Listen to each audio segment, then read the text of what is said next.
There are men who go to the mountains because they seek something they lost, and there are others who go because they finally understand that everything they ever wanted was never in the places they came from. This man, whose name few remember and even fewer ever knew, belonged to the second kind. Somewhere deep in Alaska, where the snow hides the earth for months and the silence becomes a living thing, he built his cabin, his traps, and his solitude. He wasn't running from anyone nor chasing after anything. He was simply stepping away from the noise, from the constant hum of a world that measures life in schedules and notifications instead of heartbeats, breaths, cold morning air. Up here, far from all that, he found the kind of silence that doesn't just surround you, it changes you. He arrived in the valley at the end of autumn,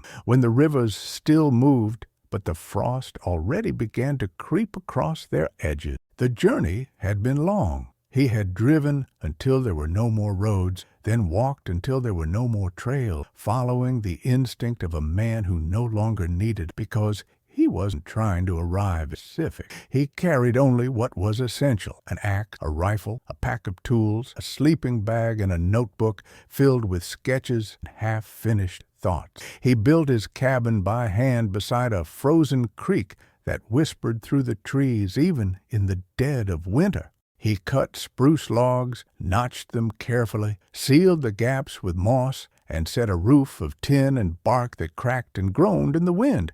It was small, no more than what one man needed, but it was real. It was his, and that, in itself, quiet victory. The mountains around him were not friendly, cruel either, just indifferent. They didn't care whether he lived or died. That was the beauty of them. They offered no lies, no comfort. They were simply there, immense and ancient, reminding him every morning that survival wasn't something you could buy. It was something you earned. Every day began with the ritual of waking to the chill that bit his fingers, the slow task of lighting a bone. He'd sit, crackling flame, watching smoke twist, and think of strange it was people lit for for ambiance. Here, life. Fire wasn't an accessory. It was the thin line between warmth and death. The man was a trapper, by skill and by heart, though he had learned it not from books, but from years of walking through forest, where he was more guest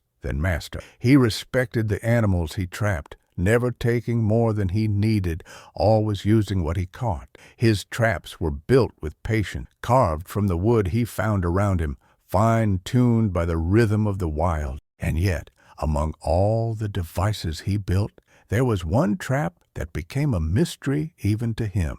It was simple in design, elegant even, but for some reason it only ever worked when he wasn't watching. Whenever he stayed nearby to observe it, nothing happened. The bait remained untouched, the snow around it undisturbed. But when he left, when he forgot about it entirely and returned later, it had sprung, sometimes holding a rabbit, sometimes a marten, sometimes nothing. He began to call it the shy trap, half jokingly, though part of him wondered whether the woods were trying to tell him something. He would sit in his cabin at night, the walls humming faintly with the sound of wind and snow, and think about that strange trap. He found it fascinating how it mirrored life itself. So much of what we want only comes to us when we stop looking so hard for it. Peace, happiness, understanding, they all seem to hide when we chase them. Maybe the trap was just a reflection of that same truth, playing itself out in the quiet theater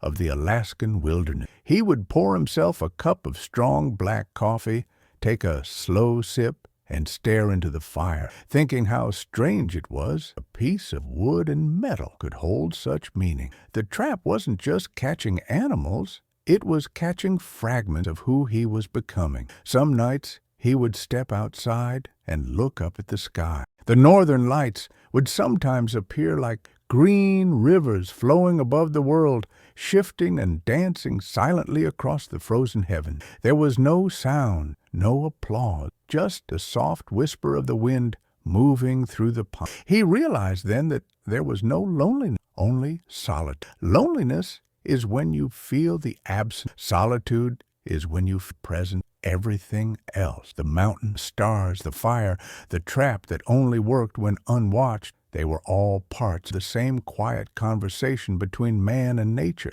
And in that conversation, he never needed to speak. Each morning, he'd step into the cold, snow creaking his boots, the sky still painted with dim orange of reluctant dawn. He'd cut wood, haul water from the creek, and mend the few things. Life up here was simple, never. The land tested him every day, but it also rewarded him in ways the city never had. He had learned to read the snow like a book. Each print, each indentation told a story. He could tell when a fox had passed by in the night, when a moose had wandered near the edge of the clearing, when a lynx had stalked through the brush, silent as smoke. He understood the language of the land, and in learning it, he found a kind of peace that no human voice could offer. But the trap remained his quiet obsession. There were days he would move it, adjusting its placement, changing the bait, experimenting with small details. Still, it only worked in his absence. He began to imagine that the animals could feel his gaze, that they somehow knew when he was watching, stayed away out of respect or caution. But deep down, he suspected something else, something that had more to do with the way life works than with the instincts of animals. Maybe the trap was teaching him patience or humility or the art of letting go. After all, what was the point of watching so closely? The mountain had its own rhythm, its own timing, and he had to learn to move within it, not against it. Sometimes he would write in his notebook about it, not the technical aspects, but the thoughts it stirred in him. His handwriting was slow, deliberate, shaped by the cold and the dim light of the oil lamp. The world gives us what we need when we stop demanding it, he once. The trap only works when I stop expecting it to. He smiled at that line, not because it sounded profound, because it felt true. Out here, truth was simple. It didn't need to be dressed up in words. It was in the crunch of snow, the warmth of fire, the echo of his own breath. The locals in the small town 100 miles away used to talk about him sometimes, though few had ever met him. They called him the man in the White Valley, or sometimes just the trapper. They wondered why anyone would choose that kind of life, cut off from everything, living alone in a cabin that the world had forgotten. But those who had seen him, rarely, at the trading post or along the road before the snows came, said there was something different in his eyes. Not the emptiness of loneliness, but the calm of someone who had made peace with his own company. He didn't look lost or broken. He looked whole in a way few people ever do.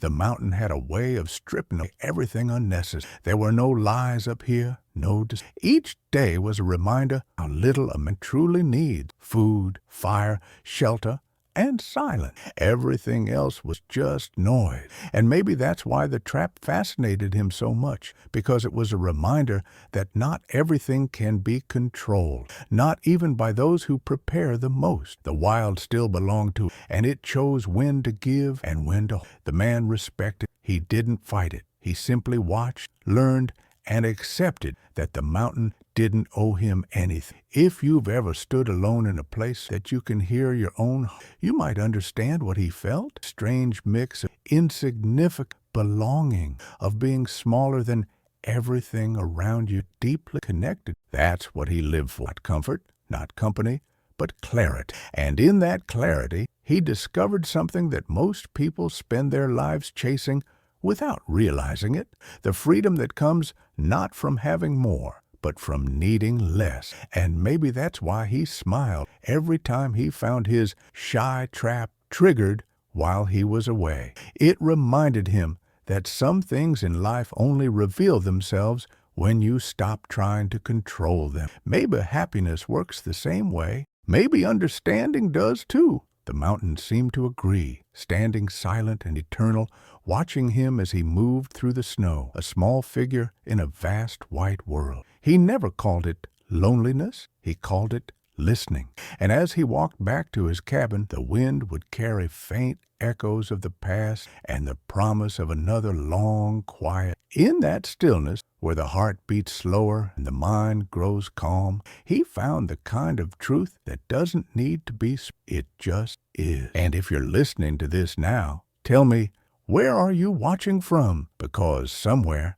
in the silence between your breath and the hum of the world around you, maybe you too can feel a piece of that same mountain calling your name. Before the mountain, there had been noise, not the kind that fills the streets, but the kind that fills the mind. Restlessness, expectation, the ceaseless hum of modern life. The man had once lived among people, worked under roofs that smelled of metal and ink, and moved through cities where every window reflected another life he did not belong to. He had tried to be one of them, tried to keep up with their pace, small talk, their ambition that grew like weeds in every direction. But even then, a part of him always looked toward the horizon, toward the spaces on the map are still white and unclear. He had always believed that a man's heart beats differently when he's surrounded by mountains. Down there, in the flat world of glass and pavement,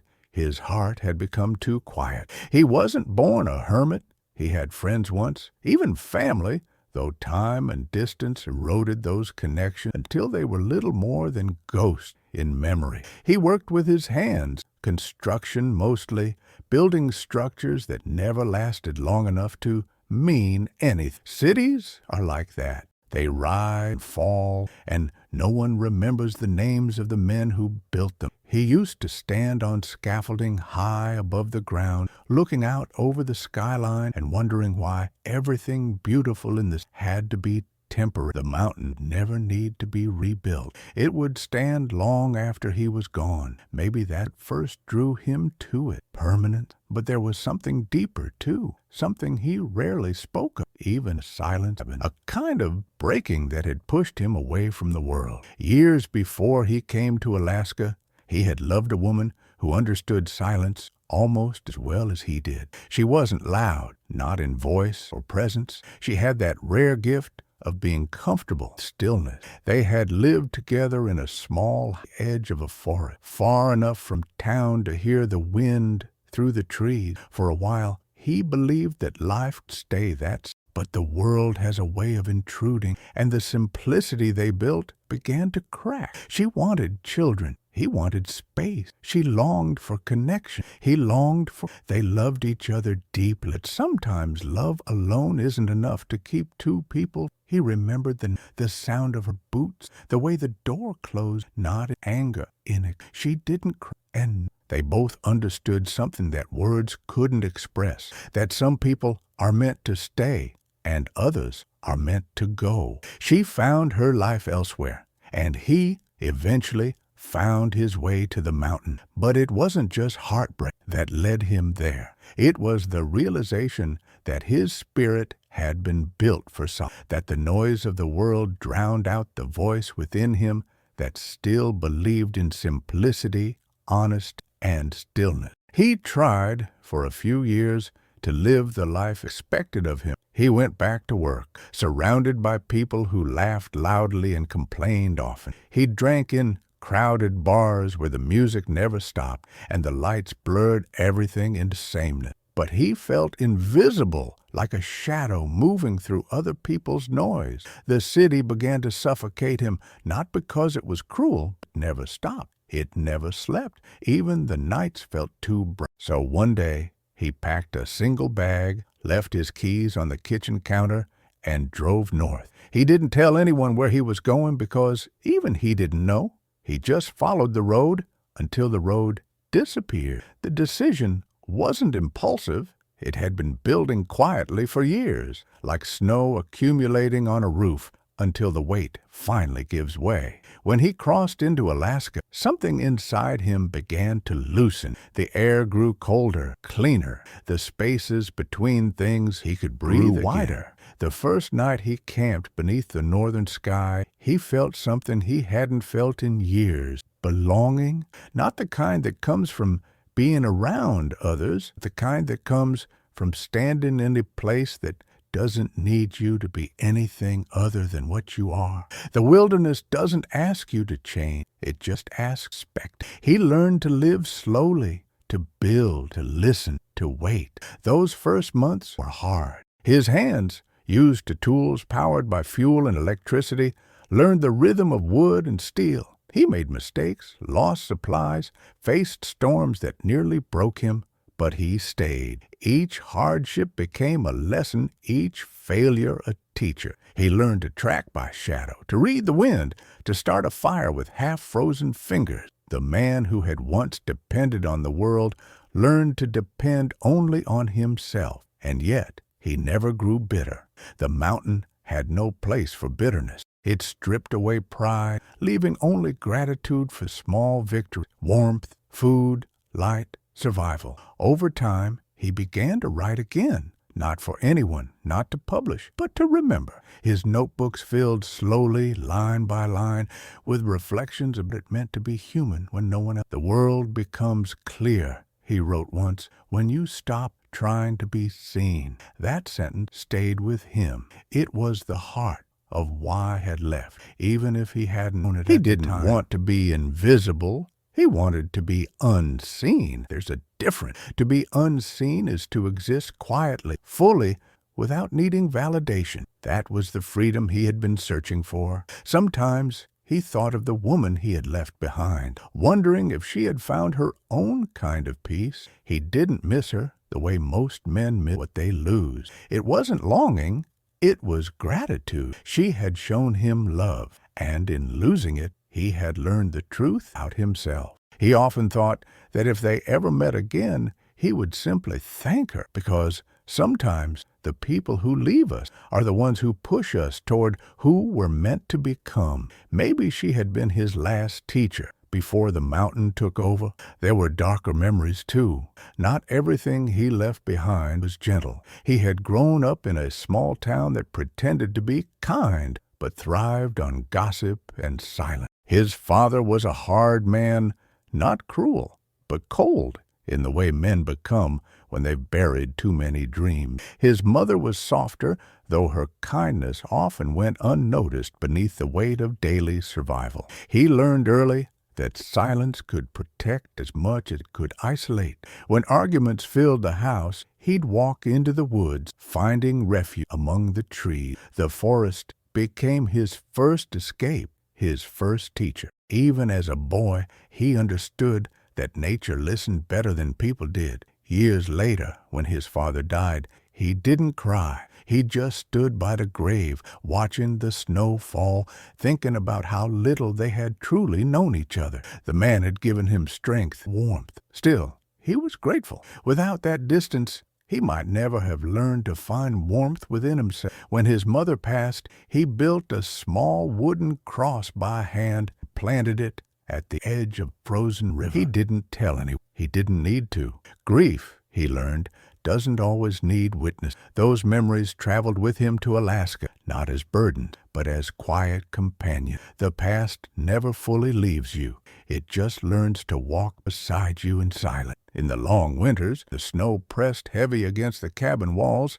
He would think of all the people who had shaped him, for better or worse. Each one had left a mark, like tracks of fresh snow, slowly fading with time, but never completely gone. There were moments, rare and fleeting, when he missed human voices. Sometimes he would light a second candle at the table, not out of loneliness, but as a way of honoring the world he had once belonged to. He would imagine his old life for a moment, the sound of laughter, the smell of rain on city streets, the touch of another person's hand, and then he would blow out the extra flame and return to the quiet home. The truth was simple. He had not come here to escape. He had come to meet himself, and the mountain gave him that gift. It forced him to listen to the thoughts that cities drown out. It taught him that isolation is not absent, present, deep, and undiluted. He no longer measured his days by hours, but by light and temperature,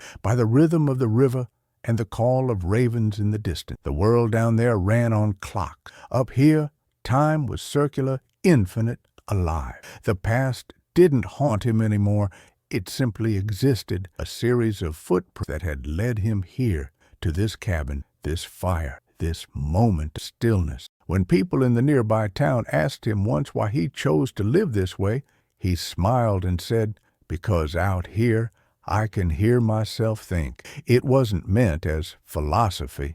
It was fact. The city had too many voices competing for attention. The mountain, in its vast indifference, gave him the space to listen to one voice, the quiet one that had been whispering inside him all his life. Now, when he walked through the forest, checking his traps, cutting firewood, he didn't think about what he had left behind. He thought about what he had gained, a life that was his, built from his own hands, silent. Every scar, every line on his weathered face told a story not of loss, but of arrival. He had not run away from the world. He had simply chosen a smaller, truer one. If you've ever felt that pull, the need to disappear, to strip life back to its bones, you might understand him. The world keeps telling us we need more, but sometimes the soul only begins to breathe when we start taking things away. That's what he learned in the years before the mountain, and that's what brought him here in the end. He never regretted it, not once. Even on the coldest nights when the wind howled like an animal, the fire burned low,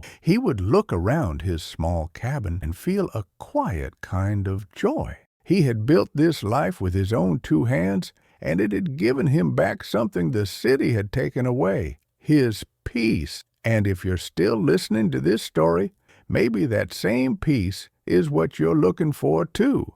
If it is, don't rush. Stay a while. And if you want to keep following his story up the mountain, remember to subscribe so you don't miss what comes next. Life in the mountains does not shout. It breathes. It moves slowly with the rhythm of things that have existed long before men arrived and will continue long after they are gone. Days blend into each other without the sharp lines of calendars or alarms, and yet each one carries its own. For the man in the cabin, time was no longer something to manage. It was something to live. The silence became his teacher, Cole's constant companion, a simple ritual survival, his meditation. Each morning began before dawn. The air was sharp enough to make his lungs ache with the first breath. He would rise from his cot, the blanket heavy with frost near the edges, and kneel by the wood stove to coax a small fire into being. The crack of a single match in the dark sounded almost sacred. When the flame caught, licking at the dry bark, it cast long golden fingers across the cabin walls. He would sit there, rubbing his hands, listening to the slow expansion of warmth as it reached into the corners of the room. That moment, when light and heat returned after the long night, was always his favorite. It reminded him, no matter how cold or dark things become, there is always a way to bring back the fire. Patient, he brewed coffee on the stove, the smell filling the cabin with something close to comfort. He didn't have sugar or milk. He didn't need them. The bitterness suited the place, matched the landscape. Outside, the first hint of blue began to lift the sky, brushing across the snow like the slow opening of an eye. That was when he stepped out, boots crunching on the frozen crust, rifle slung over his shoulder, traps in hand. The world around him was still asleep,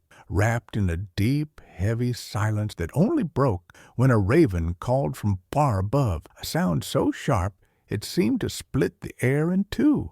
He checked his traps methodically, following a path he had carved through the woods over time. Some mornings they were empty, other mornings small catch, a rabbit, sometimes a marten, once even a fox, waited quiet, already still and cold. He never celebrated, and he never mourned it either. Each life taken was part of the circle he had chosen to live within. He used everything, the fur for warmth, the meat for food, the bones for tools or needles. In the city, people wasted out thinking. Out here, nothing could be wasted. Every piece had purpose. Every act carried consequence. That knowledge kept him humble. By midday, the light softened, stretching long shadows through the trees. The snow sparkled like broken glass. He would sometimes stop by the creek, cutting through the ice with the flat of his axe to draw water. It always amazed him how clear it was, so clean it seemed invisible until it caught the light.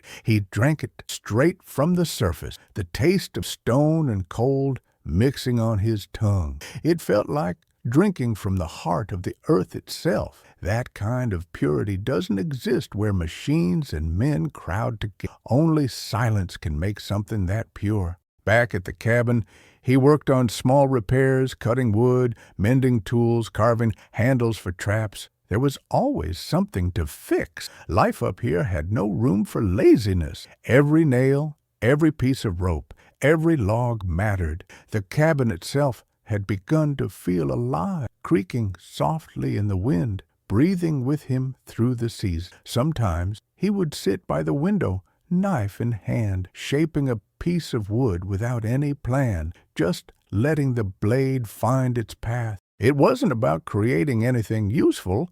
It was about movement, rhythm, thought turned into quiet action. In the evenings, when the last light faded and the stars began to pierce the dark, he would write. His notebook had grown thicker over the years, pages warped by cold and damp. He never reread what he wrote. That wasn't the point. Writing was another way of listening to himself, to the silence, to whatever small truths floated up from the stillness. His words were rough, unpolished, but honest. "Silence is not empty," he wrote once. "It is full of answers we have forgotten how to hear." Winter was harshest in January. The snow rose high enough to bury the lower windows. The cold pressed against the cabin with the weight of something ancient, patient. He would wake some nights to the sound of the roof groaning under ice, or the distant crack of trees splitting in the forest. The wood stove burned almost constantly, fed by the piles of birch he had chopped and stacked months earlier. The rhythm of feeding the fire became like breathing, steady,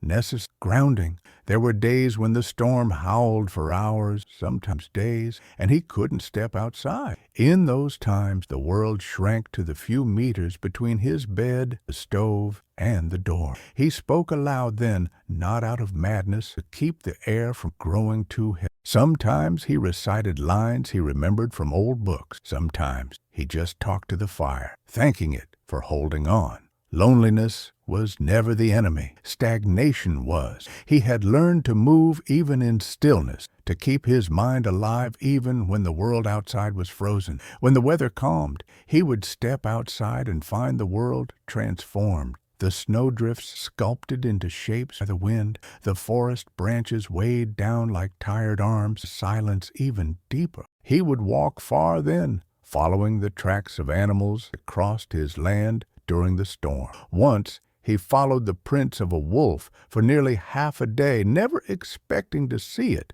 just wanting to understand where it went, how it moved through the same world, different. When he finally turned back, he realized the wolf's path and his own had circled each other more than once. It felt like quiet exchange, as if both understood that survival here was not about conquest, but of respect. The trap that only worked when he wasn't watching remained part of his daily path. Even after months, it still fascinated him. Sometimes it would sit untouched for weeks, then suddenly, after he had forgotten about it, he'd find it sprung, the bait gone, or a clean catch lying there, as if the forest had decided to remind him it was still paying attention. He began to think of it less as a tool and more as a kind of message, a gentle reminder that control is an illusion. The mountain doesn't reward those who try to dominate. It rewards those who learn to coexist with its rhythm.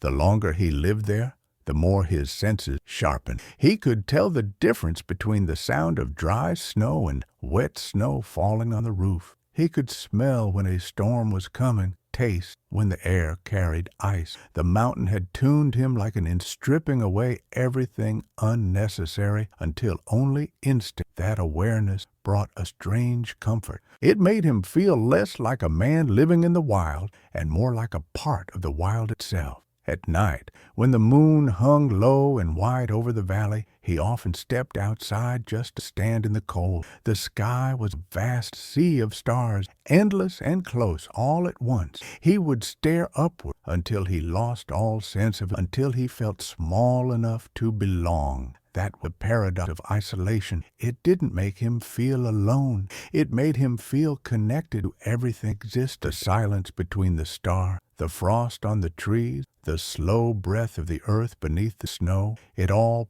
with the same quiet heart. He had no need for clocks anymore. He knew the time by the length of the shadows and the color of the light. Morning, a certain blue to it. Afternoon, a warm gold, and evening, a deep silver that settled like the snow. Seasons didn't come as dates. They came as smells, sounds, texture. The thawing of the creek announced spring long before the ice vanished. The return of certain birds told him when summer was near. Even decay, the scent of leaves and soil returning to earth, carried beauty. When summer did come, brief and wild, the valley burst. The silence became soft and filled with the hum of insects and the rush of water. He gathered berries, fished in the streams, mended his tools, and stored what he could for the next long winter. The days were long, the nights short. The light never really left us, shifted into twilight. Sometimes, sitting outside with the sun still hanging above the horizon at midnight, he would laugh quietly at the thought that somewhere far away, people staring at, hurrying to sleep so they could wake and hurry again. Out here, there was no such thing as hurrying. Everything took that needed. He rarely saw once or twice a season, he might pass a hunter or another trapper. They always spoke quiet, as if aware that raising their voices would break something sacred. They exchanged few words,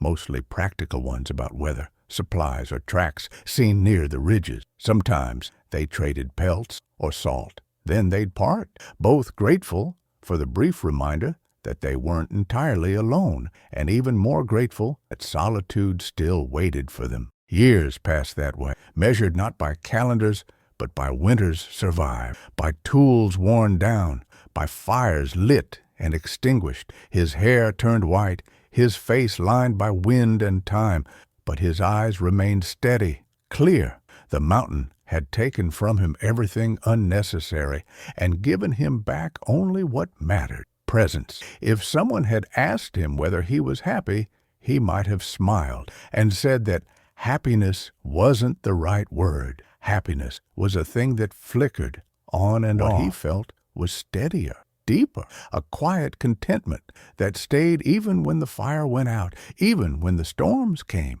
It was the kind of peace that doesn't depend on comfort, but on understanding. And understanding, he had learned, grows best in silence. So that's how he lived, between storms and stillness, between the warmth of fire, the cold of the stars, between solitude and belonging. Each day began the same and ended the same, and yet each was new, because in silence nothing ever truly. Everything changes, subtly, constant, like the slow movement of ice across the valley floor. And if you're still here, listening, perhaps you can feel a little of that silence now, the kind that makes you breathe deeper, think slower, and wonder if maybe somewhere inside you there's a mountain waiting to be heard, too. The first true challenge of his solitude arrived without warning, as most do in the mountain. It began with a storm that's to come, a roaring wall of wind and ice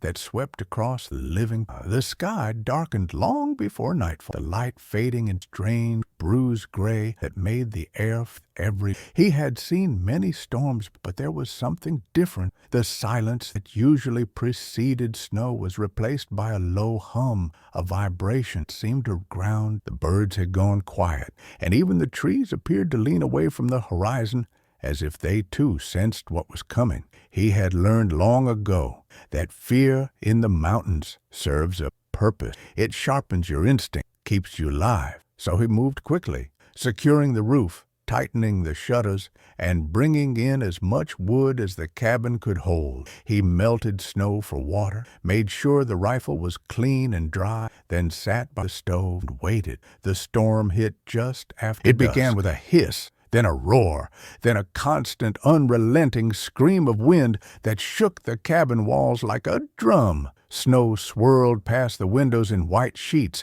erasing the world beyond them. The mountain disappeared. For 3 days, the storm did not stop. It pounded against the cabin, bending the trees, burying the windows, howling like something ancient and angry. Inside, he moved slowly, conserving energy and supply. He rationed his wood carefully, feeding the fire just enough to keep it alive. The roof groaned under the weight of snow. Once he climbed up through the hatch to clear it, nearly losing his footing in the blinding wind. He couldn't see more than a few feet ahead, but he could feel the force of nature pressing against, vast and indifferent. By the third night, exhaustion set in. The constant noise was like a presence in the room, whispering through the crack, testing his resolve. When the wind finally stopped, the silence that followed was deafening. It was as if the world had been. He opened the door into a land barely recognized. The cabin was half buried, the valley transformed into an endless. The trees stood crooked, the weight of, and the air shimmered with so sharp it felt. For a moment, he simply stood there, breathing, everything untouched, reborn. But as he scanned the distance, he noticed something strange. Smoke, a thin, uncertain column of gray, drifted upward from the far side of the ridge, where no smoke should have been. He watched it for a long while, wondering if he hadn't seen another soul in months, and the idea of someone else being out, especially after a storm like this, stirred something deep within him, a mix of curiosity, caution. Out here, the rule was simple. If someone might be in trouble, you go. He packed what he needed: extra mittens, a rope, his knife, and a small thermos of hot water, and began the climb toward the ridge. The snow was waist-deep in places, each step a slow, deliberate effort. The air burned his lungs, but the rhythm of movement kept him focused. The higher he climbed, the stronger the wind grew again, as if the storm had left a piece of itself behind on the peaks. It took him nearly 2 hours to reach the source of the smoke. What he found there was a broken shelter, a makeshift tent of canvas and branches half collapsed under the snow. Inside, curled against the cold, was a man. At first he thought he was too late. The figure was motionless, face pale, beard thick with frost. But when he knelt and touched his shoulder, the man stirred faintly, a weak sound escaping his lips. Still alive. The trapper worked quickly, wrapping him in spare blankets and giving him small sips of warm water. The stranger's eyes opened for a moment, gray, unfocused, and then closed again. He couldn't walk, not in that condition, so the trapper built a small sled from fallen branches and rope, pulling the man back through the snow toward his. The journey was brutal. The sled caught on drifts. His arms trembled with fatigue, and the cold bit deep into his bones. But he kept going, one step at a time, until the cabin came into view like a small, flickering miracle in the vast white. He laid the man near the fire, stripped off the frozen layers, and wrapped him in dry. The stranger's breathing was shallow, his hands cracked and bleeding from frost. For 2 days, he drifted in and out while the trapper tended to him, feeding him broth, warming his limbs, listening to the faint murmurs that escaped his lips. Most of the words made no sense, fragments of places, names, apologies whispered into the dark. On the 3rd day, the man opened his eyes fully and looked around the cabin as if waking from a long dream. "Where am I?" he asked, his voice rough and cracked. The trapper handed him water. "Safe. You were caught in the storm." The stranger nodded weakly, his eyes darting around the room. I thought I wouldn't make it." "Most don't," the trapper. "For a while." "You're lucky." They said nothing. The silence settled between them, thick but not uncomfortable. Eventually, the stranger spoke again. "I was heading north. Thought I could cross before the snow hit. Foolish, I know." "Out here," the trapper said, "the mountain doesn't forgive foolishness." The man smiled faintly. "Then maybe it forgave me once." They didn't talk much after strangers slept for long stretches, waking only to eat or drink. The trapper didn't press him for stories. He knew that everyone who comes this far north is running from something. When the man was strong enough to stand, he stepped outside, staring at the endless expanse of snow. "I don't even know your name," he said. The trapper shrugged. "Names don't matter much here, but I'd like to thank you properly." "Then thank the mountain," the trapper said quietly. "I just followed its rules." For a few days, they shared the small cabin. The stranger helped split wood, fetched water, and sat quietly by the fire in the evening. There was a calmness between them that didn't need words. Sometimes the trapper caught him staring at the flames, lost in thought. One night, the man finally said, "I came up here because I couldn't bear to be seen anymore. I wanted to disappear." The trapper nodded slowly. "Then you came to the right place. But you live here. You built something out of the silence. I only wanted to hide," he thought about before replying. "At first, maybe I wanted the same. But the mountain doesn't let you hide for long. It makes you look at yourself until you stop pretending." The stranger smiled sadly. "Then maybe that's why it nearly killed me." They both laughed, a small, honest sound that felt strange after so much quiet. The next morning, the man packed few belongings. The storm had cleared completely, the sky wide and blue, the snow blinding in the light. Before leaving, he turned and said, "You saved my life. I won't forget it." "You will," the trapper said. "That's what people do, but the mountain won't forget you." The man smiled once more and began the long walk down the valley. The trapper watched until he disappeared into the trees. For a long time after, he thought about the encounter. It had been years since he'd shared his fire with anyone. And though he didn't miss company, there was something powerful in that brief connection, a reminder that even solitude can hold space for others. A few days later, he went to check his traps again. The shy trap, the one that only worked when unwatched, stood silent as always. He reset it, brushed the snow from the bait, and turned away to check another. When he returned hours later, it had sprung. Inside, perfectly caught, was a small hare. He stared at it for a long time, the faintest smile crossing his face. It wasn't about luck.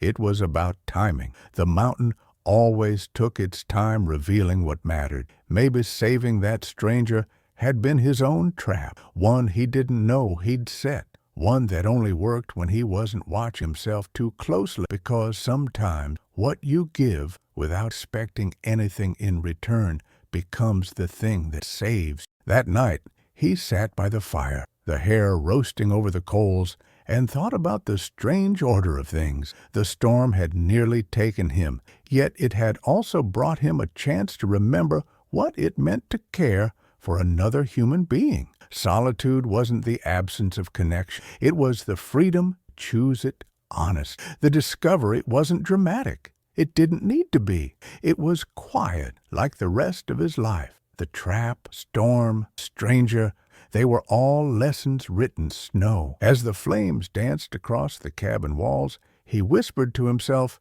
"Everything comes when you stop watching." It was true for traps, for people, for peace itself. The mountain didn't reward effort. It rewarded surrender. He finally understood that what he had built out here wasn't just a home, it was a mirror, reflecting back the truth he had been too busy to see before. And as the night deepened and the wind returned in soft, he smiled. Because even the wildest storms eventually pass, leaving behind not ruin, but revelation. If you've been listening, maybe you feel that too, that some of the best things come quietly when we stop chasing them. If you'd like to keep walking beside him through what the mountain still has to show, remember to subscribe so you don't miss the rest of his story. The mountain had a way of turning thoughts into mirrors. You couldn't escape your mind here because there was nothing left to distract it. Stripped away every layer of pretense, every excuse, until what remained was raw and true. In that stillness, the man found himself reflecting more and more, not about the past or even the future, but about the strange nature of the world he had left behind, the people still living in it. Sometimes, as he watched snow fall in perfect quiet, he thought of cities filled with lights that never slept, and people who mistook movement for meaning. He used to be one of them. He knew that. Always hurrying, always working, always thinking that more. But now, after years of living where nothing could be owned and everything had to be respected, he saw how wrong he'd been. It wasn't bitterness that shaped his thought. It was understanding. He didn't blame the world down there. It had simply forgotten how to be still. He remembered standing in crowded places, surrounded by voices and music and noise, and feeling lonelier than he ever did here, where the only sounds were wind and water and fire. People had built walls so thick that even their laughter couldn't escape them. They had forgotten how to listen. The silence he had found in Alaska wasn't emptiness. It was truth stripped bare. And once a man has lived in that kind of truth, it becomes impossible to unsee how false most noise really is. He often thought about time and how people wasted it. Down there, men traded their days for coins and then spent those coins trying to buy back the time they'd lost. They called it success, but it was only a slower kind of dying. Here, time was his to spend however he wished, and so he spent it carefully, not guarding it, but honoring it. Each sunrise was each meal a quiet.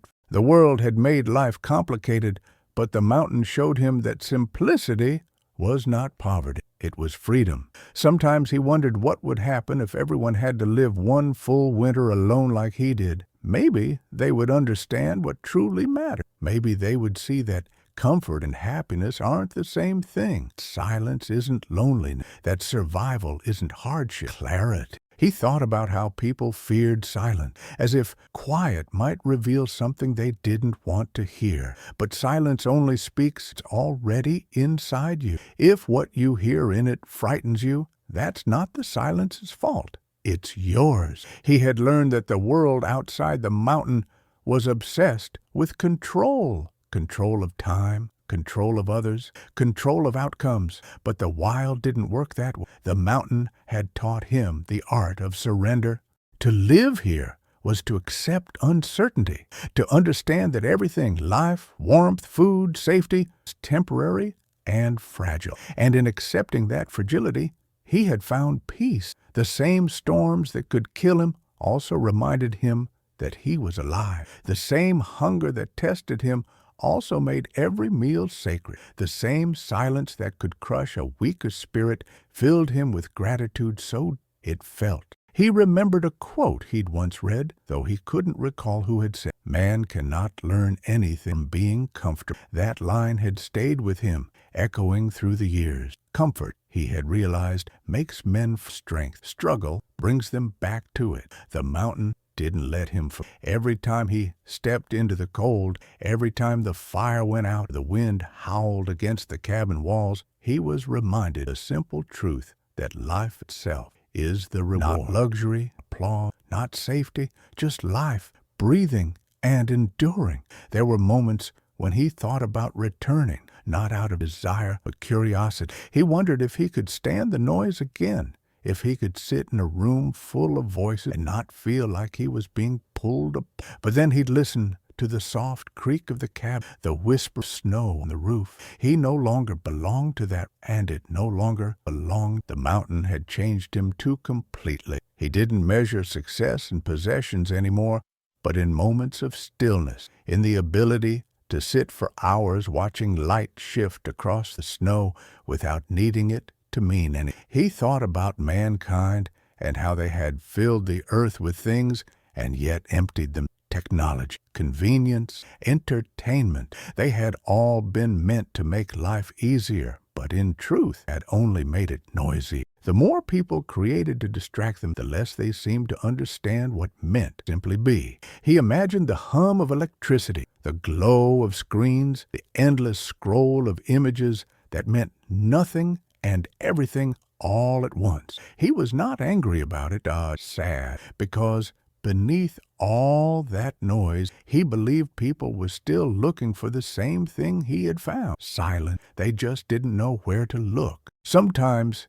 He wrote about this in his notebook, though he doubted anyone would ever read it. "The world fears stillness," he wrote once, "because stillness holds a mirror to our souls. It shows us how small we are and how much we pretend to be large." Another time he wrote, "Man builds cities to hide from himself. The forest builds nothing, and yet it has everything it needs." The act of writing those words didn't feel like teaching.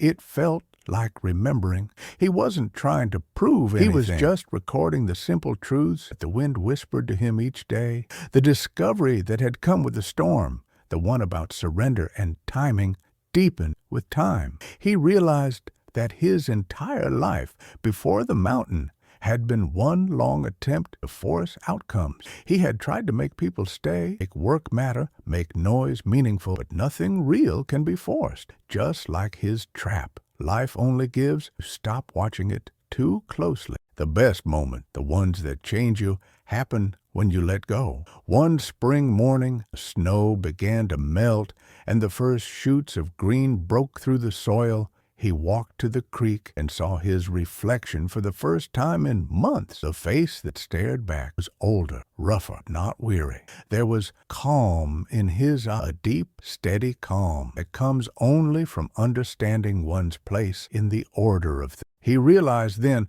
that the mountain had not taken anything from him. It had returned him to himself. The man he saw was no longer running from the world, but standing firmly within his own. He thought about humanity as a whole and how far they had drifted from that understanding. People talked about saving the earth as if the planet needed saving, but the truth, he knew, was simpler and harder. It was people who needed saving from themselves. The earth would go on long after they were gone, reshaping and healing itself with the patience of time. The mountain didn't need mankind, tolerated them, and yet he believed that if people could just stop long enough to listen, to truly listen, they would hear what he heard every day, the sound of a living world asking only for respect. He sometimes wondered if loneliness, price of understanding. There were days when the silence felt too large, the weight of existence pressed too heavily on his chest.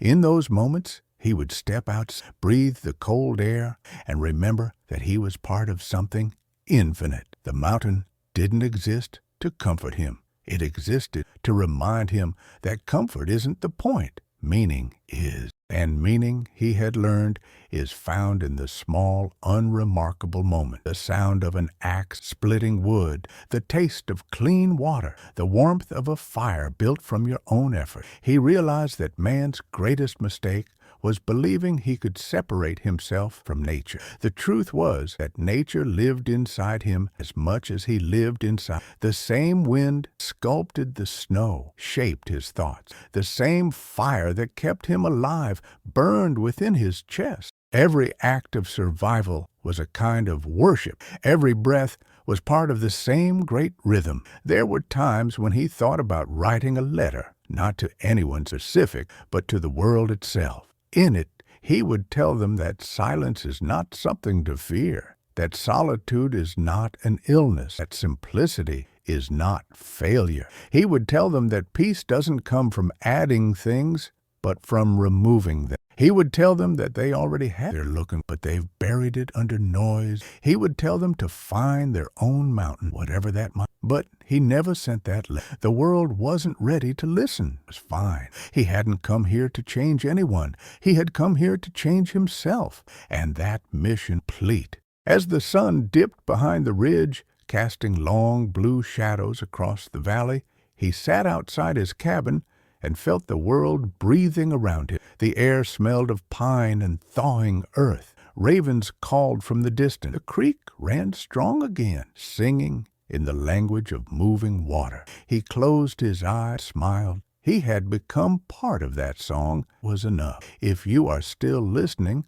maybe you understand now why he stayed. The mountain didn't promise comfort. It promised truth. And truth, though often cold and demanding, is the only thing that lasts. If you can find a piece of that truth in your own silence, hold on to it. Because in a world that keeps shouting, Those who know how to listen will always be the ones who truly live. The older he grew, the quieter everything became, not because the mountain changed, because he did. Sounds that once demanded attention, wind in the trees, snow falling from branches, the crack of ice on the creek, now blended into something like breath, part of the same steady rhythm that moved through him. The days had long ceased to be counted. He no longer marked winters by number or summers by date. He simply lived them as one lives a heartbeat or a breeze. There was no past to regret, no future to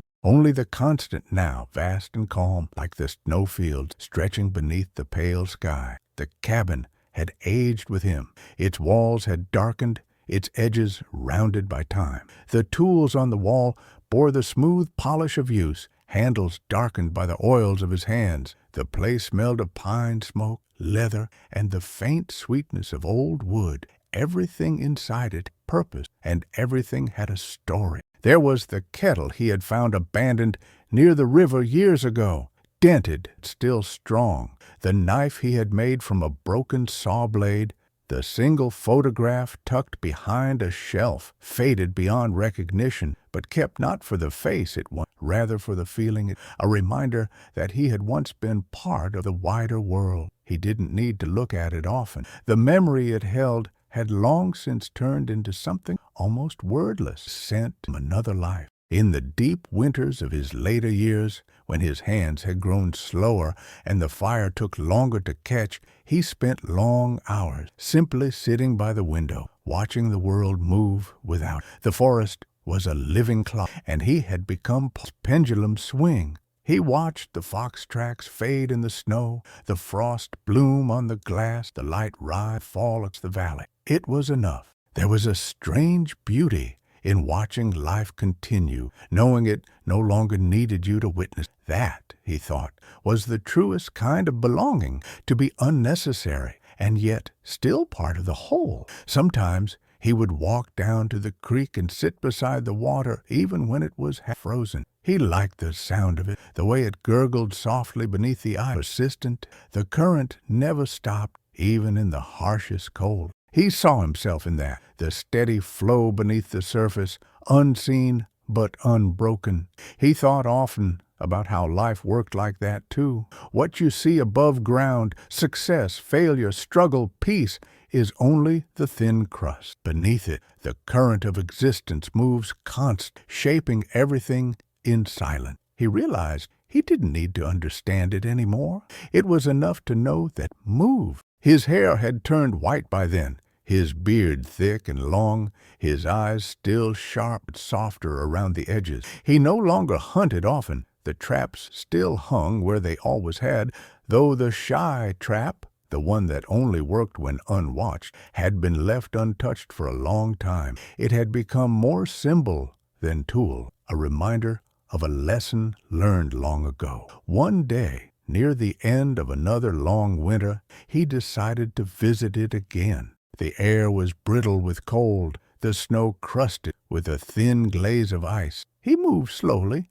careful not to disturb the stillness that hung between the trees. The forest seemed to know this visit was different. The light fell gently through the branches, gold and blue at once. When he reached the clearing where the trap rested, he stopped. The wooden frame had aged, weathered gray by years of frost and sun. It still stood. He knelt beside it, brushing the snow away with a trembling hand. There was no bait, no tension to spring. It was quiet now, empty, in the way sacred things are empty. He smiled. The trap had taught him one of life's simplest truths, that some things only work when you stop trying to control them. Looking at it now, he realized that lesson extended far beyond hunting, applied to everything, to love, to peace, to meaning. The moment you stop forcing life to reveal itself, it begins to do so freely. He sat there for a long time, his breath misting in the air, thinking about all that had come and gone. He thought about the storm that had nearly taken him, about the stranger he had saved, about the years that had passed in silence. None of it felt far away. Time in the mountains didn't move forward. It folded in on itself, like wind, returning through the same valley. The man he had been still lived in him, as did the boy who once walked alone into the forest to escape his father's anger, as did the builder who had left the city in search of quiet. They were all here, layered like rings in a tree, all part of the same slow growth. As he stood to leave, he looked around at the valley and realized something he hadn't seen before. It wasn't that he had found peace here. It was peace had always been here, waiting for him to. The mountain hadn't given him anything.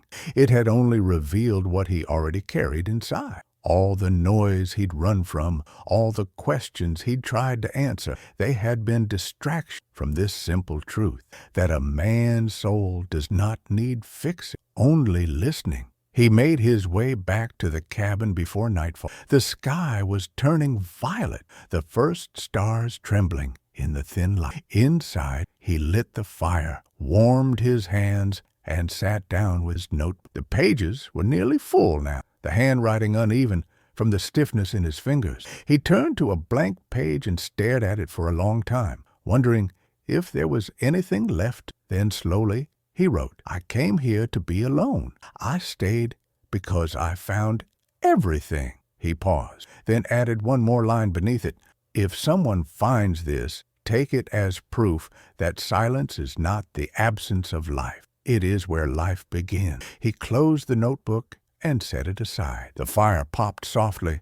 Outside, the wind moved through the trees with the low voice of an old friend. He leaned back, closed his eyes, and listened. That was his favorite part of every day, the listening. He had learned that the world never truly stops speaking. It only speaks more quietly than most people are willing to hear. In the months that followed, the valley shifted once again from winter to spring. The snow melted, the rivers swelled, the air filled with the scent of wet earth. He moved slower now, but he still tended his fire, still walked to the creek, still watched the stars. Life had become a series of gentle repetitions, each one slightly different from the last. He wasn't waiting for anything, not for company, not for rescue, not for an ending. He had already arrived at the only place that mattered, a state of being where everything was enough. Years later, long after his footprints had faded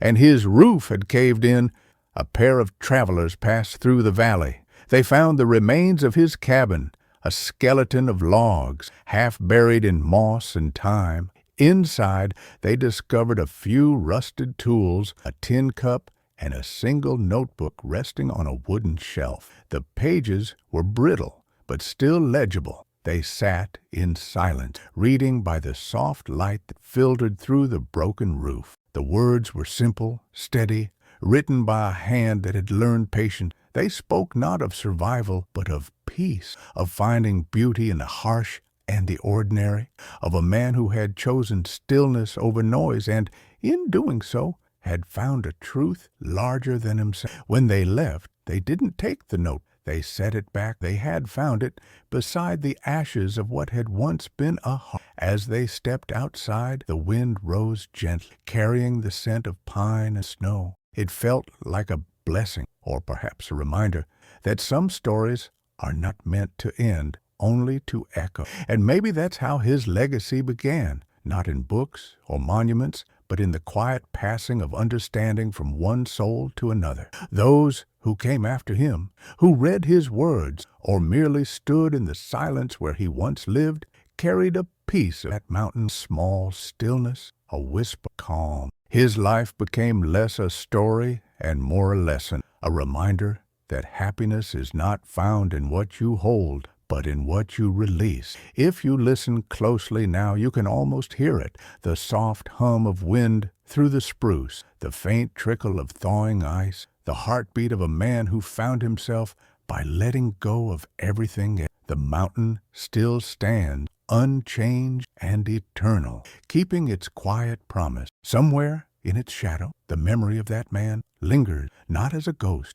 but as a breath in the air, a lesson carried by the silence itself. And as you sit there, wherever you are, in a room full of noise or a moment of quiet, maybe something in his touches that part of you that's been waiting to breathe. Maybe it reminds you stillness is not empty and solitude is not lost. Maybe it makes you wonder what your own mountain looks like. Truths are waiting there for you, unseen but patient. If it does, then his story has done what it was meant to do, because legacies, like traps, only work when we aren't watching. So take a moment, breathe in the silence around you, and if you felt something in this story, something honest, something calm, leave a sign of it behind. Share it with someone who might need a little stillness in their world. Leave your thoughts, your reflections, your presence in the comments below. Like this story if it spoke to you. Subscribe if you want to keep walking paths like this one. And share it, not for me, not for him,